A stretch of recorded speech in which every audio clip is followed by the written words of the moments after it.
here ever thought they'd see the day when the act of getting married would be considered an act of rebellion? People talk about how marriage is good for society, and I think rebellion is also good for society. And here we have the best of both worlds with the two cutest, awesomest rebels around these parts, Morgan and Lindsay. Can I get an amen? Amen. Can I get an amen? Often in current times, especially in the past, there could be a lot of external pressure on a couple to get married for various reasons. But this wedding doesn't fit any of those reasons because there's no societal pressure, there's no business or political joining of two families, and it's not a shotgun situation. This is an event held for the pure reason of honoring the most exalted, edifying, and complex of all emotions, love. And by sharing the celebration of this love, it's multiplied and energized within all of us who are here right now.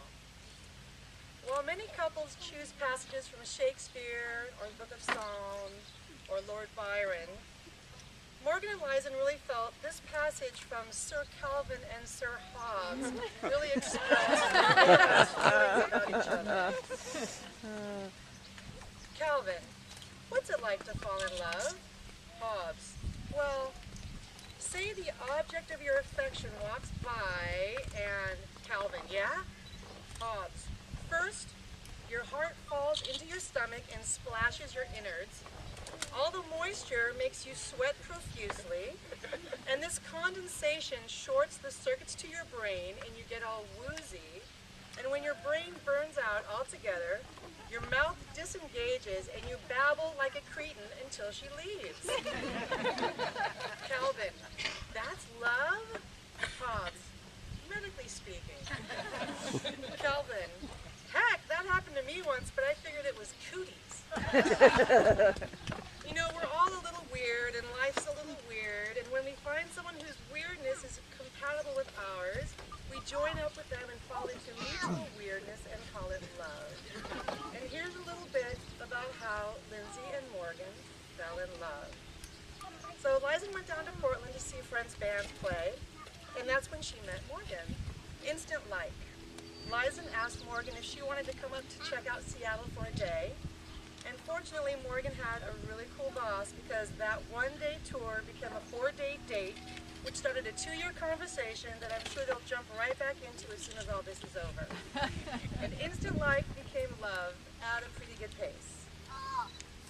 One night, Lizen took Morgan on a long walk along the floating docks to see the moon jellies illuminating water.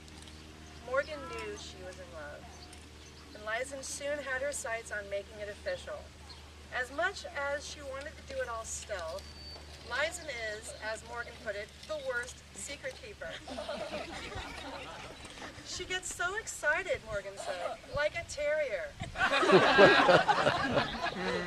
So Lizen plotted to pop the question at her 30th birthday party in Olympia, and Morgan was working until midnight that night, and she had to work the next day. But true love brings with it that special kind of giddy insanity that will make a person drive from Portland to Olympia for a party, even if it means they're getting there at 2:30 in the morning and they have to work the next day. So, as soon as she gets there, Lizen insists that Morgan join her outside, and Morgan's saying, "What? I just got here, it's 2:30. But Morgan's argument was no match for Lizen's overdrive terrier mode. So she led her down to the pier where Morgan first realized that she was in love. And again, the moon jellies were their silent, glowing witnesses. As Lizen got down on one knee and properly proposed with a ring, and when they returned to the party, Morgan realized every single person there knew what was going on and immediately started asking to see the ring. Morgan is not a jewelry person, and she was surprised by how special and important it felt to have that ring, and she wanted Lizen to have that same experience. So when she went back home to Georgia, she got her a ring and then slid it into the pocket of one of her blazers, and then really tried to convince Lizen, no, you need to wear that blazer right now, please put it on. And needless to say, Lizen did eventually find the ring in the pocket, and here they are with their cartoon hearts floating from their eyes. Two people in love do not live in isolation. Their love is a source of strength with which they nourish not only each other, but also the world around them. And we, in turn, their community of friends and family, have a responsibility to this couple. By our steadfast care, respect, and love, we can support their marriage and the new family that they are creating. We commemorate things so they are not forgotten, so that their meaning becomes more saturated and indelible. We tell these stories and we mark these events so we can pause our lives to reconnect with the highest concept, the concept of love. So we can collect our meditation on love and focus it like a laser beam right here, right now, in a very concentrated and precise way on this couple that stands before us to declare their commitment to eternal love. Liza and Morgan have chosen this Apache marriage blessing to guide them. Now you will feel no rain, for each of you will be shelter for the other. Now you will feel no cold, for each of you will be the warmth for the other. Now you are two persons, but there is one life before you. Go now to your dwelling place and enter into the days of your life together, and may your days be long and good upon the earth. Treat yourselves and each other with respect, and remind yourselves often of what brought you together. Give the highest priority to tenderness, gentleness, and kindness that your connection deserves. When frustration, difficulty, and fear assail your relationship, as they threaten all relationships at one time or another, remember to focus on what is right between you, not only on the part which at the moment seems wrong. In this way, you can ride out the storms when the clouds hide the face of the sun, remembering that even if you lose sight of it for a moment, the sun is still there. And if each one of you takes responsibility for the quality of your life together, it will be marked by abundance and delight. With all of us as their witnesses, Morgan and Lindsay will exchange their personal vows, these vows are interesting because when they started dating, they kept a diary, and they would leave the diary for each other to fill pages in. And so these vows are passages from essentially love letters to each other. Morgan? September 28th, 2009. Last night, neither Ashley or I could sleep, so I stayed up talking on the couch. I started talking about what would be the perfect mate, the one. And as we went down the list, I realized we were indeed everything on my list. Every last thing. Supportive, driven, affectionate, loyal, funny, easy to talk to, creative, spiritual, beautiful, and understanding. It's like a master artist speaking to me to love. I know you say you asked the universe for me, and I'm starting to think I am prescribed you to grow into. It makes me believe things in God, and that God wants me to be happy. I haven't had faith in anything in a long time. That is beautiful.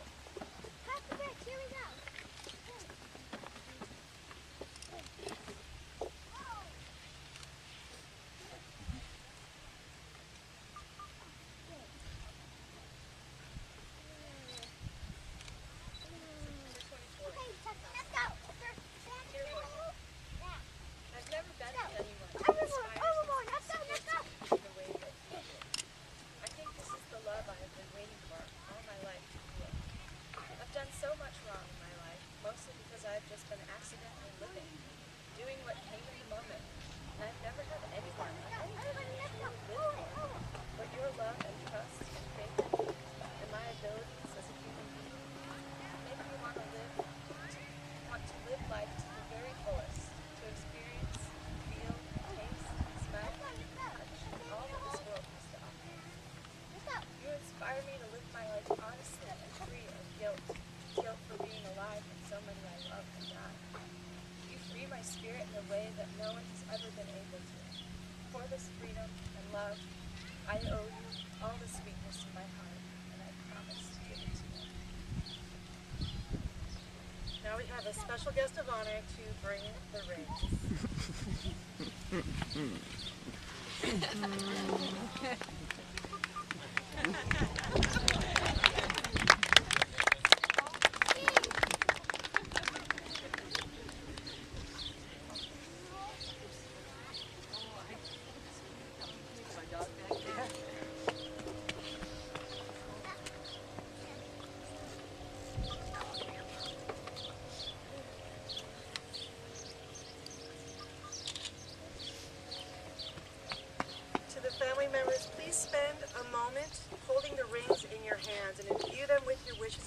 lasting happiness for Morgan and Lizen, and then pass them along to the person next to you. And then on the inside, just hold on to them, and we'll collect the rings from you in a few moments. And for all of us, let us take some time to reflect and meditate on the significance of the present upon this very moment, and gather our best wishes for Morgan and Lindsay while their families bless the wedding rings. Morgan's sister, Taylor, will sing in honor of the couple.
This wine symbolizes the journey and the path of Morgan and Lizen's love, from the sweetness of its inception to the warmth of its growth. Morgan, please take this glass and repeat after me. I drink this wine to seal our promise, to savor and honor this path forever.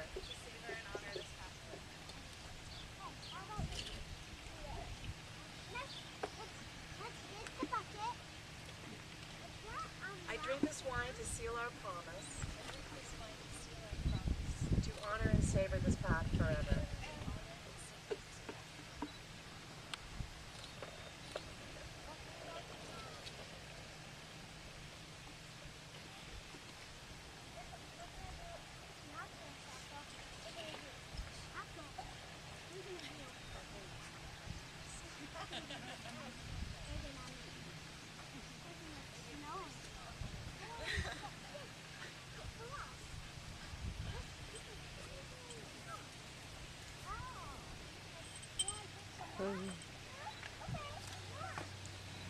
Morgan, please place this ring on Lindsay's finger.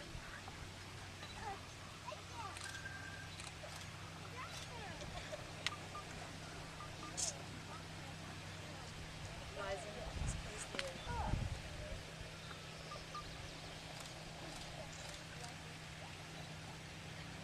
Go to that castle.